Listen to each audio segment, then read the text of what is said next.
Ukraine claims to have hit a Russian oil pumping station and a missile storage facility with explosions damaging supply to the Baltic Sea. That is on top of the overnight drone strike on Russia's fourth largest oil refinery that's east of Moscow, 800 kilometers from the border.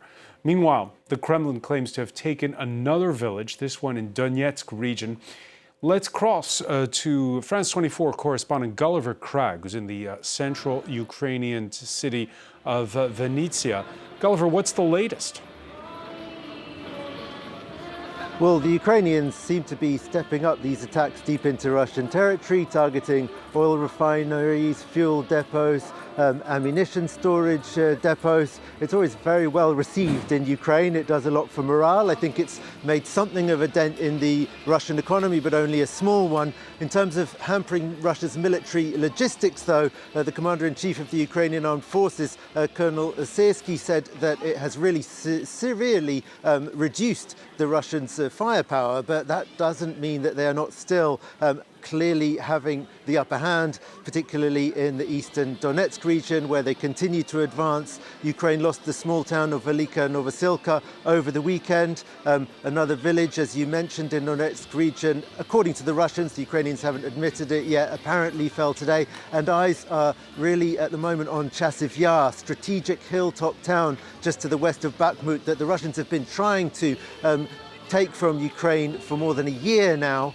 but they have recently crossed the canal on the eastern side of that city. They're in the center, and the Moscow Times was reporting, citing Ukrainian and European sources, that Ukraine was no longer in control of the town. One of the brigades defending Chasiv Yar denied that, saying the fighting is still going on and the Ukrainians are inflicting significant losses on the Russian attackers, but the direction of travel is clearly towards greater and greater Russian occupation of Chasiv Yar. And if they do manage to take full control of that town, that immediately has important implications for bigger towns to the west and north of there, such as Slavyansk, Kramatorsk and Konstantinivka. Yeah, and we're approaching, Gulliver, the third anniversary of Vladimir Putin's bid to try and take the capital, Kyiv. It's a period where, as you're pointing out, there's a lot of flux on the battlefield and uncertainty over which way Donald Trump will go with his new administration. Tell us more about the mood where you are in Vinnytsia. Well, the reason I came to Vinnytsia was to report on the State Department's announcement of a suspension of US aid for 90 days. That doesn't cover military aid to Ukraine. It's very important to make that clear. It covers non-military aid, with some exceptions being made for humanitarian projects. But that is affecting Ukraine's military as well in one very significant way, which is particularly clear here in Vinnytsia, because the veteran hub here has had to suspend its activities completely from one day to the next. It doesn't have money to pay its employees, and it doesn't know where it's going to get funding from. And hubs like this one in Vinnytsia, there are others all over the country, provide really crucial services to veterans, both in terms of helping them reintegrate to civilian life once they return from the front lines, finding work and so on. Also psychological help to both veterans and their families. It's really a lifeline. One woman I spoke to today really said, "This place saved my life. I can't believe it's in danger of closing down." Another veteran that I spoke to today, who had a prosthetic limb, talked about another potential impact on veterans from this spending freeze from the United States, which is the provision of prosthetic limbs. The center in Lviv that has the most high-tech prostheses, that's where he got his leg from, is to a very large extent funded by US aid. They haven't announced any suspension of their activities, but it's clearly very likely that they will be impacted too if the funding flow doesn't resume after 90 days, and there's every chance that it won't. Another area of Ukrainian life that's likely to be affected by this quite severely is independent media. A lot of the independent media in Ukraine are funded by grants from the United States. They've stopped now for 90 days. Media are looking for other sources of funding. And those independent media, it's not an exaggeration to say that they are one of the main reasons that Ukraine has managed to continue to be a thriving democracy, as proven by the fact that Petro Poroshenko, your next guest, lost the election in 2019 and left power graciously. Gulliver Cragg reporting live from Venezia and letting the cat out of the bag. Our guest here in the studio. It's been his home constituency for a long time, Venezia. Ukraine's former president, Petro Poroshenko. Thank you for being with us here on France 24. Thank you for the invitation. First off, your reaction to the threat hanging over that veterans hub in Venezia that you heard Gulliver reporting about. I definitely can confirm that this is my constituency and I know the situation in Vinnytsia extremely well. And from my point of view, this is the absolutely turning point now in whole Ukraine. We have a combination of factors, activization of Russian missile and drone attack on Ukrainian civilian, on Ukrainian object of critical energy infrastructure. The veteran hub attack in Vinnytsia is also one of the key elements of this situation, and with this we should demonstrate our unity between Ukraine, between Europe, and between United States. And because this is a hub that was dependent on funding from the U.S. State Department. Yeah, this is funding from the U.S. aid. And this is not cancel the financing, this is just postponed for 90 days. And I think that Ukrainian government should work hard to have and to explain to our American partners about importance for this type of cooperation, to support the public activists, to support independent journalists, to support the democracy and freedom of Ukraine, because we should not only win the war, we should win the peace, and to protect freedom and democracy in Ukraine from both Russian attack and some tendency inside the country. We should keep the parliamentary pluralism, we should keep freedom of press, we should keep freedom of public organization, and for this we put extremely important hopes on France and on European Union. Because with Donald Trump right now focused on cutting his own budget, what's plan B? First of all, I want to tell you that I have a very positive experience to cooperate with Trump. 3 years from my 5 years, my term, we have an extremely positive position. Trump is definitely, for somebody it's a challenge, but for somebody it's an opportunity. And I really hope that for Ukraine this is an opportunity. But what's plan B for the people who were depending on that funding that was coming from the United States? It should be funding from Ukrainian national budget and funding and support from the funds European Union. And most the funds from the frozen Russian assets. And with this situation, I'm absolutely confident that it would be not canceling the funding from United States, because United States under the Trump is also want to demonstrate its global leadership. It is just review, just to assess the efficiency of this funding. And knowing Trump, I can assure you that it would be continuation of this cooperation under the new American administration. I have no doubt. President Poroshenko, last month you went to Washington. You met with what is now Donald Trump's new national security advisor, former Florida Congressman Michael Waltz.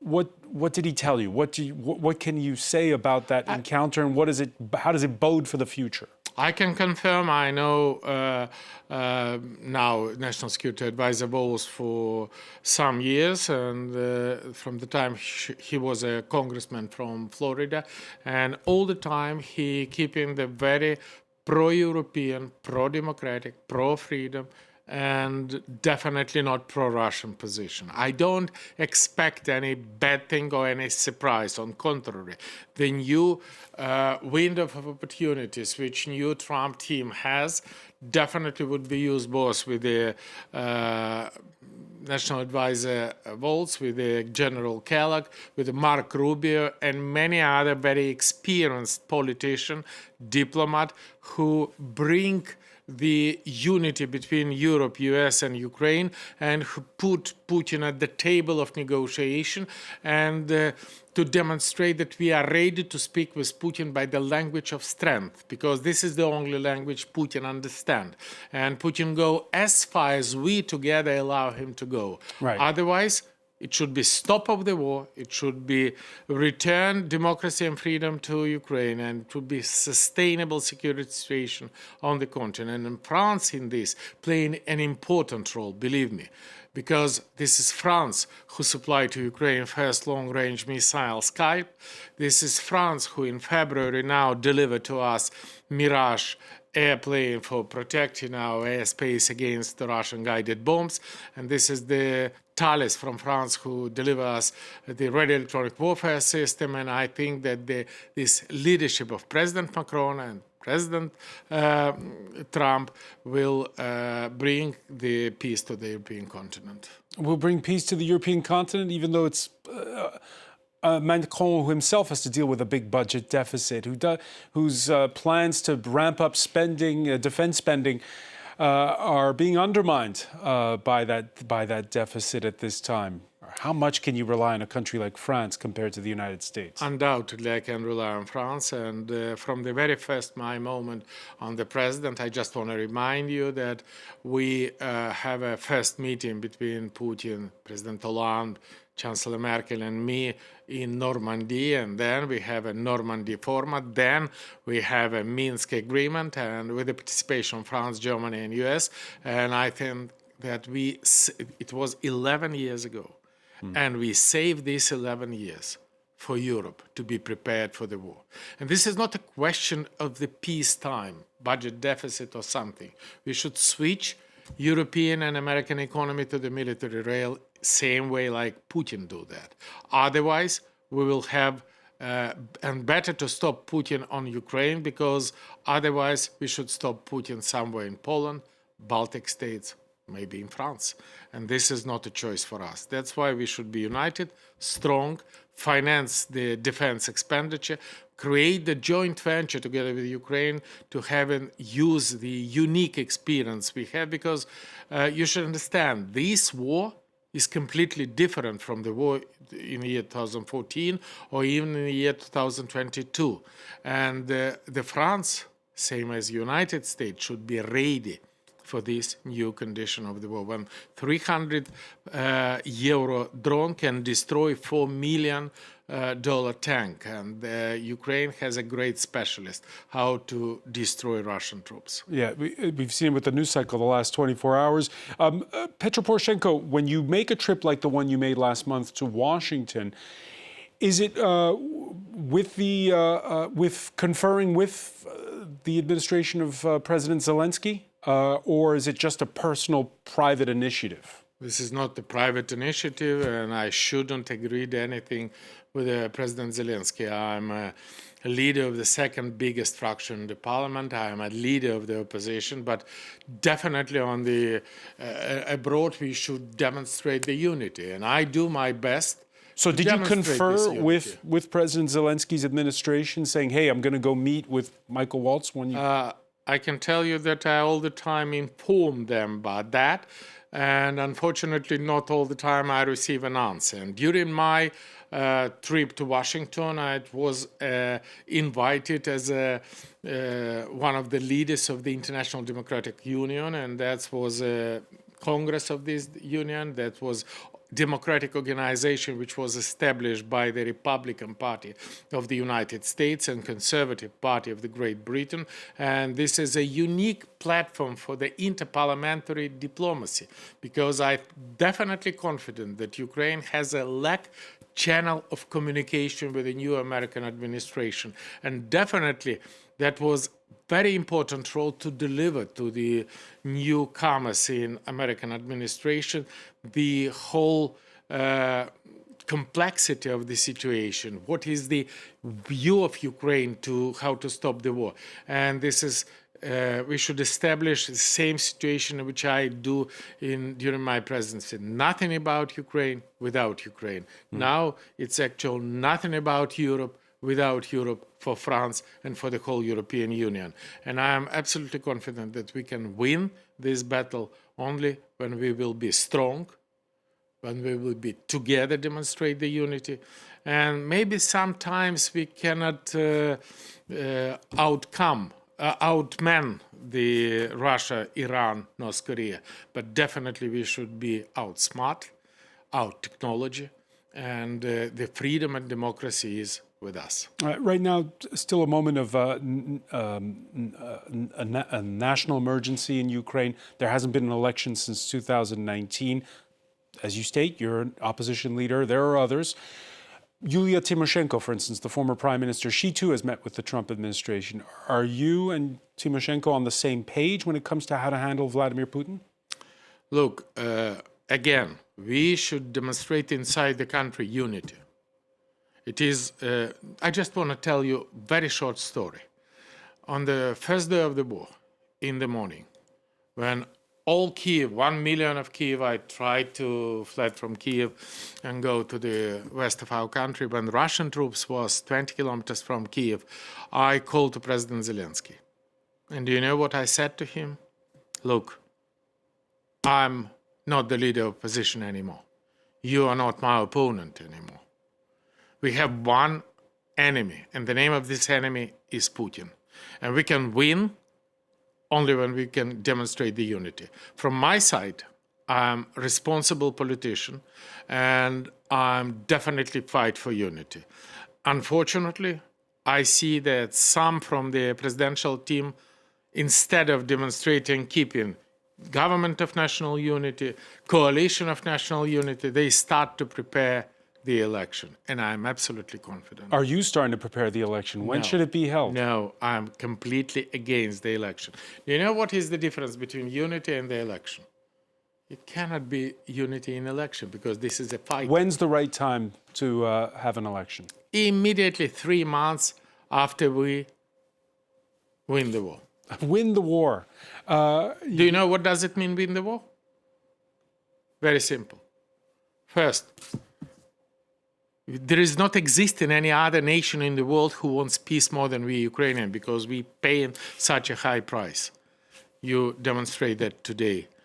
But it should be no compromise on the national sovereignty and national identity. We never return back as a colony in the Russian Empire. Second, no compromise on the territorial integrity of Ukraine. We never recognize Russian occupation. Third, no compromise on the armed forces of Ukraine and their ability to protect our sovereignty, even in exchange for some security. Fourth, non-compromise on sanctions, who cut the ability of Russia to finance the war and to finance Ukraine rebuilding, including with the assets of the Russian frozen assets. And five, no compromise about our future membership in European Union and in NATO, because without NATO, it would be no sustainable security situation on the continent. Everything else is possible.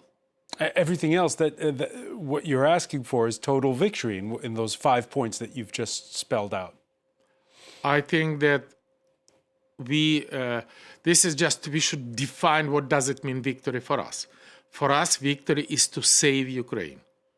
And when anybody said about compromise with Putin, this is very simple. And I tell that 3 years since wild-scale aggression against Ukraine. Putin... How do those 5 points sit with Donald Trump? Absolutely good. I speak about him. I speak about that with him during my presidency, and I think he is a strong leader. He is not to demonstrate his weakness in front of Putin, and he has enough instrument to make a pressure. But with this situation, how to find out a compromise with Putin, we should understand Putin come not to grab Ukrainian land. Not to grab Ukrainian people. He wanna all Ukraine, and he wanna kill me, and I wanna live. Try to find out a compromise between that. One quick final question, Petro Poroshenko. You're the former president of Ukraine. Will you be at one point the future president of Ukraine?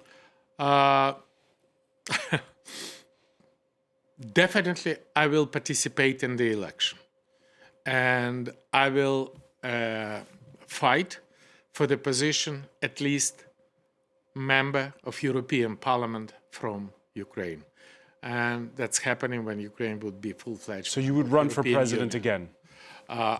I definitely stay in politics, in European politics, and do my best to bring Europe to you, to bring Ukraine to Europe and Europe to Ukraine. Petro Poroshenko, thank you so much for joining us here on It's a France pleasure. 24. Thank you. Stay with us, much more to come. More news, plus the day's business. And in sports, final night of the group phase in the Champions League.